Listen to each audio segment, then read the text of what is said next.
Hello everyone, welcome back to GGN. This is part 3 for this news bulletin today, October 23rd, 2012. My website is ggnonline.com, and on YouTube my channels are ddarko2012 and ddarko2013. We left off with this article about Libya. The dead U.S. ambassador basically warned about the terrorist attack and basically Libya being a base of operations for Al-Qaeda. It goes down here in this article, and it says that it quoted Stevens as writing, "A number of local contacts agreed, noting that Islamic extremism appears to be on the rise in eastern Libya, and the Al-Qaeda flag has been spotted several times flying over the government buildings and training facilities. While all this is depicted by Western media as a recent revelation made only after the death of Stevens, journalists around the world had documented and warned of the dangers of arming pro-democracy protesters who were clearly militant extremists and actively carrying out terrorism for at least 3 decades in eastern Libya." And lastly, Webster Tarpley in 2011 had published a report titled "The CIA's Libya Rebels, the Same Terrorists Who Killed U.S. NATO Troops in Iraq," where a 2007 study implicated Libya's eastern region as a global epicenter for Al-Qaeda recruitment. Some other news on Libya. Officials provide more details on CIA's safe house in Benghazi. The CIA agents clearly outnumbered diplomats in the Libyan city. When the U.S. consulate in Benghazi was attacked on September 11th of this year, a second compound termed a CIA safe house was hit at roughly the same time. Indeed, officials say they were attacked en route to the safe house multiple times, despite his existence supposedly being a closely guarded secret. They say the safe house was far bigger than previously acknowledged. It also revealed that 2 of the slain Americans who reported slain at the consulate actually weren't there, and they instead died at the safe house. It says the safe house was the CIA operating area for the State Department's ongoing effort to track down shoulder-mounted surface-to-air missiles looted from Libya. So those were when the peaceful protests turned into Muslim militant extremist terrorists. Remember that? Remember that quick kind of sudden change, just like Syria?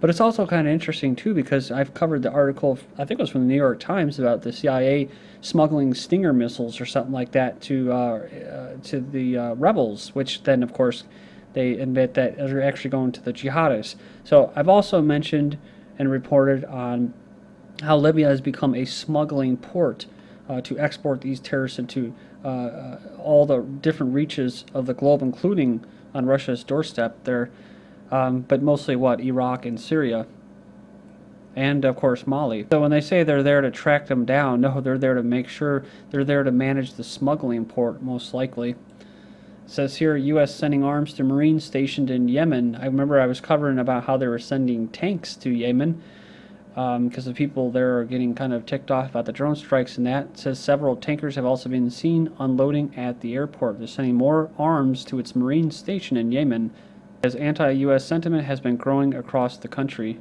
Just recently, on Sunday, 4 people were killed in a U.S. assassination drone strike in Yemen. It was the second U.S. drone attack on Yemen in 4 days. We're talking about recolonization of Africa and Mali for the resources. Regional confrontation looms in West Africa. Support in the UN and Europe is growing for a West African military force to push out the entrenched jihadists in northern Mali.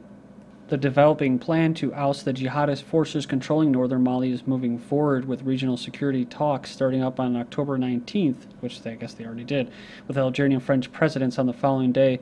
Said much of the effort has gone on military and logistical coordination without much thought on any side about the equally important question of political strategy. Of course, the fallout, right?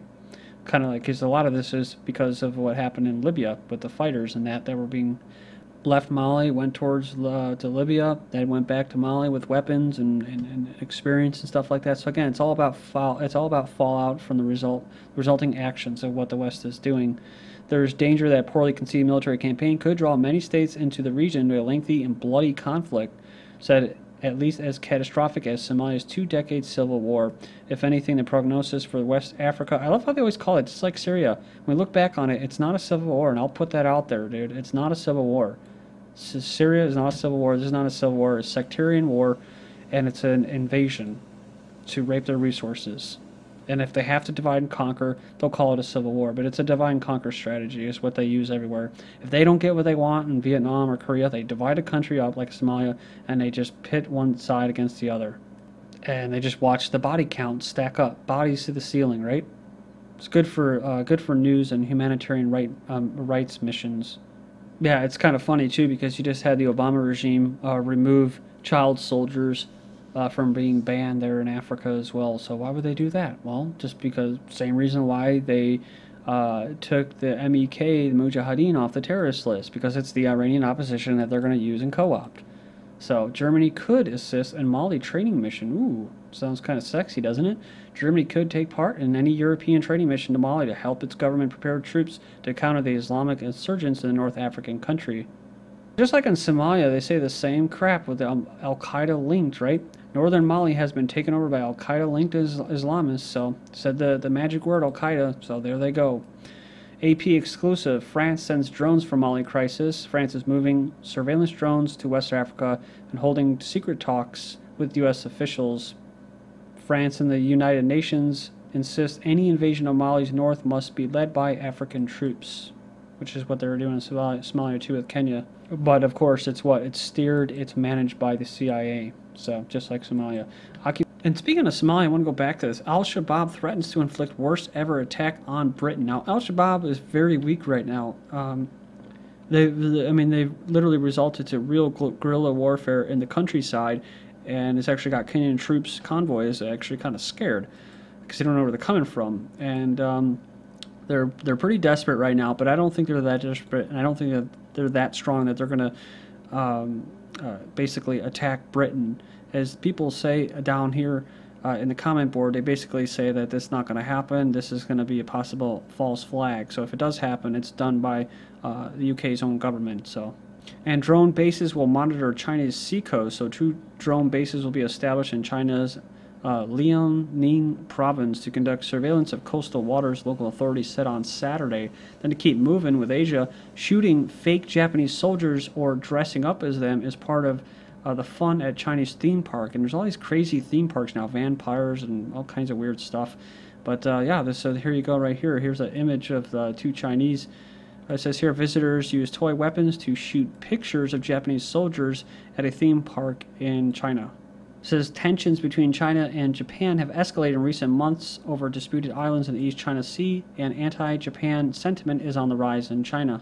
Here's a picture of them and the Japanese troops dressed up.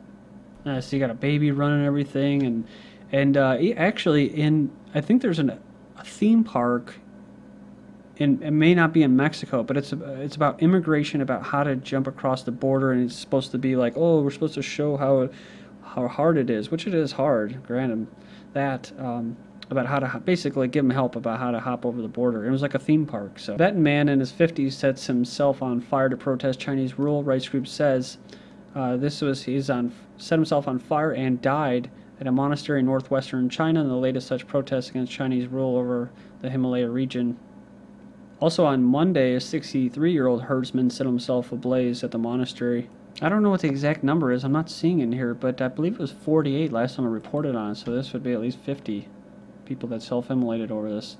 Next up, South Korean activists send leaflets to North Korea. So even though the North Korea's Kim Jong-un said, well, we're going to unleash a total war on you if you drop these propaganda leaflets, anti-North Korean civic group they're talking about.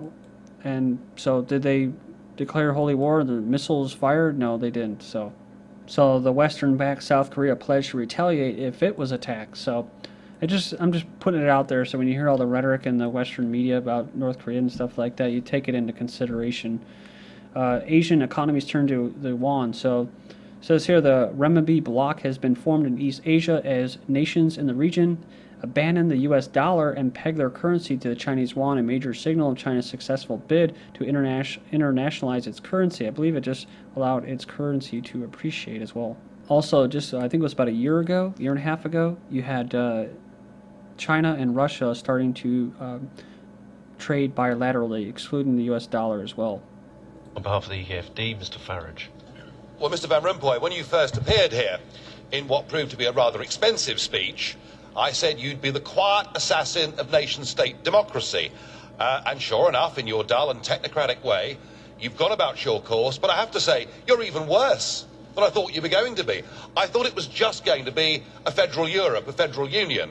But actually it appears, with every statement you make, that what you now want is the total subjugation of the states to completely undemocratic structures based in Brussels. I misread the bailouts. I thought that when the bailouts happened, and I could see the panic around this chamber, people fearing economic meltdown, but you, of course, were calm through it all, because you saw the bailouts as your opportunity to take control. Just think how Ireland today is managed.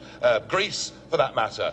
The sinister-sounding troika come in, 50 officials, spend a few days in the country, investigate the situation, and then tell puppet prime ministers what they may or may not do. And I note great enthusiasm in this chamber for Spain to have a bailout. Lots of members here want Spain to accept the bailout so that they too are subjugated to this new order. Indeed, in Italy, the appointee there, Mr. Monti, is very keen for his own country to be bailed out because, to quote him, he fears that parliamentary democracy could bring down the European Union. So I think it's pretty clear that your next phase is for those that haven't been bailed out and may not need to be bailed out. You now want them to sign guarantees, budget guarantees, and to have the power to strike down national budgets after they have been through parliaments. I have to say, I feel that the Eurozone is now in a very dark place, economically, socially, politically, and I fear that the countries trapped inside it, in that prison, will be there for many years to come. So it's odd against this backdrop that the Nobel Peace Prize has been awarded to the European Union. It's true that Germany hasn't invaded France since 1945, but I don't think there was any prospect of that happening, unless, of course, what you're all saying is that the Germans are inherently bad people. No, the threat actually came from Russia, and we should be thanking NATO, and we should be thanking millions of American soldiers who served on European soil to maintain peace. Yet I don't hear a word of that because we loathe America and everything that it stands for. No, this is now a divided, split Europe, with neo-Nazi politics on the rise, with violent demonstrations in the streets, and I frankly think that the award of that Nobel Prize devalues that whole organisation. Well, it's not all bad news, because in Britain, the opinion polls are clear that a clear settled majority of Brits now want to leave this union, leaving David Cameron as piggy in the middle, trying to pretend to be a Eurosceptic when he comes over here, going back home and claiming victories, but he's stuck. And I predict one thing, big political change is coming in Britain because he's losing the support of millions of his own voters. Thank you. Technocratic Revolution. All banks of Euro area to be subject to single control mechanisms by 2014.